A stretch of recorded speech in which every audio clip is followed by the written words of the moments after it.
مسلسل رکھنے ہیں کہ الگ الگ کر کے رکھنے ہیں؟ ان بابوں کو نکال کے خود ہی اللہ سے پوچھ لو کہ اللہ کتنے روزے رکھنے ہیں۔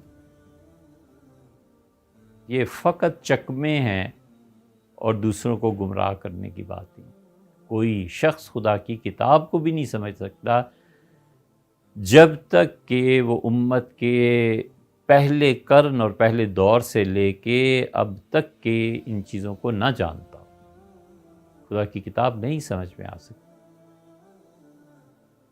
اللہ تعالیٰ نے کئی جگہ پہ آیت کو اجمال میں چھوڑ دیا، تفصیل بیان ہی نہیں کی۔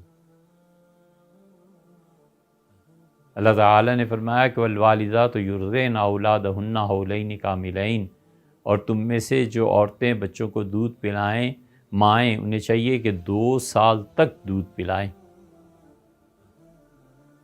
اور تابعین کہتے تھے 2.5 سال تک۔ یہ 6 مہینے کا اضافہ نصف پہ انہوں نے کیا، کیسے کر لیا ہے؟ یہ ساری باتیں بڑا سنجیدہ اور ٹھوس علم حاصل کرنے سے آتی۔ آپ کے لیے یہ ضروری ہے، جو بھی بچے ان چیزوں کو سنتے ہیں، کہ آپ اپنے بزرگوں پہ اعتماد کو سیکھیے، ورنہ آپ کو کہنا پڑے گا کہ کتاب و سنت کے بعد ساری امت گمراہی پہ جمع ہو گئی۔ اور آپ اس سے بھی سوچیے بیٹے کہ جو چیز بے برکتی ہو جاتی ہے وہ چلتی نہیں۔ بڑی واضح مثال اس کی دیں، آپ تاریخ اٹھا کے دیکھیں کہ حجاج ابن یوسف اور عبد الملک کے دور میں حرمین شریفین ایک مدت تک ان کے تابع نہیں رہے۔ حج ہوتا تھا، عمرہ ہوتا تھا، ظاہر ہے وہ کیسے ختم ہو سکتا تھا؟ اور عبداللہ ابن زبیر رضی اللہ عنہ 9 سال تک امیر المومنین رہے ہیں، اور مکہ مکرمہ دارالخلافہ تھا۔ اور عبداللہ ابن زبیر رضی اللہ عنہ کے کیا کہنے، وہ تو اتنے بڑے خطیب تھے کہ کافر ان کی تقریریں سن کے دیوانے ہو جاتے۔ اور وہ چونکہ مخالف تھے شدید بنو امیہ کے، تو ہر سال عرفات کے خطبے میں 3 خطبے حج میں ہوتے ہیں، تینوں خطبوں میں وہ بہت مذمت کرتے تھے ان امویوں کی حکومت کو۔ تو لوگ جب جاتے تھے تو وہ ذہن لے کے جاتے تھے کہ اموی حکمران بہت ظالم ہیں۔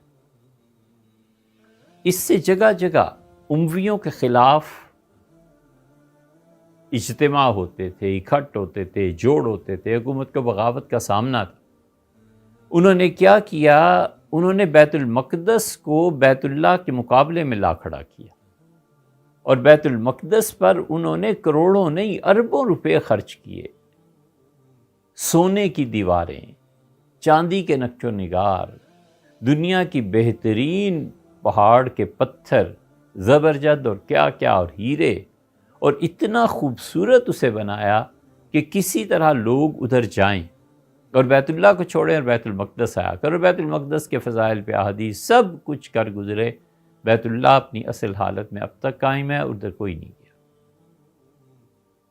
تو یہ بھی ایک بات ہوتی ہے کہ خدا نے کس کو برکتوں سے نوازا ہے۔ اس لیے جتنی مصنوعی چیزیں ہیں نا اور گمراہی کی، یہ اپنے اپنے دور میں نئے چولے پہن کے آتی ہیں اور مٹ جاتی ہیں، ختم ہو جاتی ہیں۔ اور اس سے بچنے کی بڑی آسان ترکیب ہے، بس اس پہ کام کر لیں، یہ چھوڑ دیں، بابے کہتے ہیں یا کیا کہتے ہیں، بڑی آسان ترکیب ہے۔ آسان ترکیب یہ ہے کہ چند دن محنت کریں، جیسے 1 ہفتہ، جیسے 40 دن آپ محنت کریں، اور روزانہ 2 رکعتیں پڑھ کے اللہ سے مانگیں کہ اللہ خود انسان بننا چاہتا ہوں اور تیری معرفت مطلوب ہے،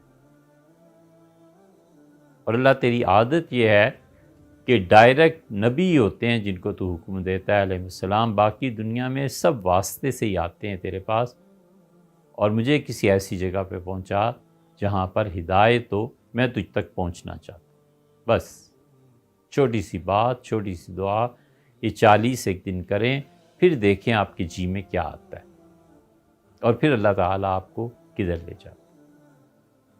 لیکن جہاں بھی جائیں اپنی عقل کو ساتھ لے کے جائیے گا، کتاب و سنت کی نصوص کو سامنے رکھیے گا کہ اس سے آدمی کسی صورت بری نہیں ہو سکتا۔ اور کتاب و سنت جو ہم تک پہنچی ہے یہ انہی بابوں کے ذریعے ہی پہنچی۔ اگر یہ ہٹا دیں تو پھر قرآن بھی نہیں رہتا۔ اسی لیے خوارج نے جب سیدنا علی رضی اللہ عنہ کو کافر قرار دیا تو بڑی دلچسپ صورتحال کوفہ کی جامع مسجد میں پیش آئی۔ امیر المومنین رضی اللہ عنہ نے منادی کروائی کہ سب جمع ہو جاؤ جو مجھے کافر کہتے ہو۔ کوفہ کی جامع مسجد میں سارے آ گئے، 4-5 ہزار لوگ تھے یا اس سے بھی زیادہ۔ تو سیدنا علی رضی اللہ عنہ جو کچھ کہتے تھے اس کو آگے پہنچانے کے لیے جگہ جگہ مختلف لوگ کھڑے ہو گئے۔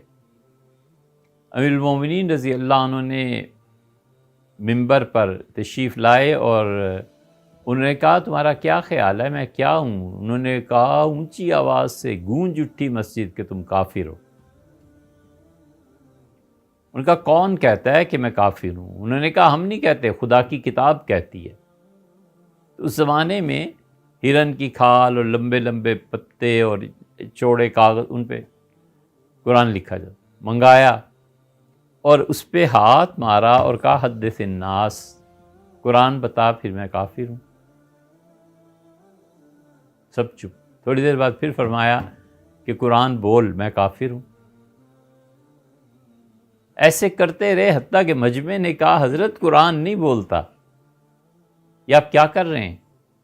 تو فرمایا اچھا تم کہتے تھے قرآن کہتا ہے میں کافر ہوں، تو میں نے کہا قرآن کو میں کہوں بول میں کافر ہوں؟ ان کا تم مجھے کافر کہتے ہو؟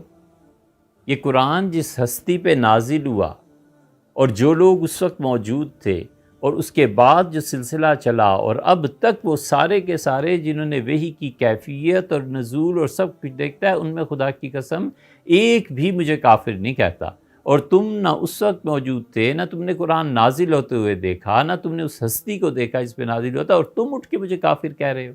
اور آپ کو معلوم ہے وہ سیدنا علی رضی اللہ عنہ کے خلاف جب آئے تھے تو راستے میں نعرے لگاتے تھے کہ لا حکم الا اللہ، اللہ کے علاوہ کسی کی نہیں مانیں گے، علی کی بھی نہیں، معاویہ کی بھی نہیں، کسی کی نہیں، اللہ کے علاوہ کسی کی مانیں ہی گئی نہیں۔ اور کہتے تھے روح الی الجنہ، چلو قرآن کی پیروی کر کے جنت پہنچیں۔ فرق کیا ہے؟ وہ کہتے تھے اللہ کے علاوہ کسی کی نہیں مانیں گے، اور اب آپ کہتے ہیں کہ بابوں کو چھوڑ دو اور قرآن کی مانو، تو قرآن اور حدیث پڑھو گے کہاں سے یار؟ سمجھائے گا کون؟ وہ بھی تو کوئی آدمی ہوگا نا، تو 2 صدیوں بعد بابا ہو جائے گا۔ تو اس لیے ہم نے آپ کو محبت سے ایک مشورہ دیا ہے، آپ محنت کریں، خود محنت کریں۔ 40 ایک دن لگائیں نا، ایک چلہ خود ہی 5 منٹ سے زیادہ کا کام نہیں ہے، اور دنیا اور آخرت دونوں زندگیاں اس پہ بیس کرتی ہیں۔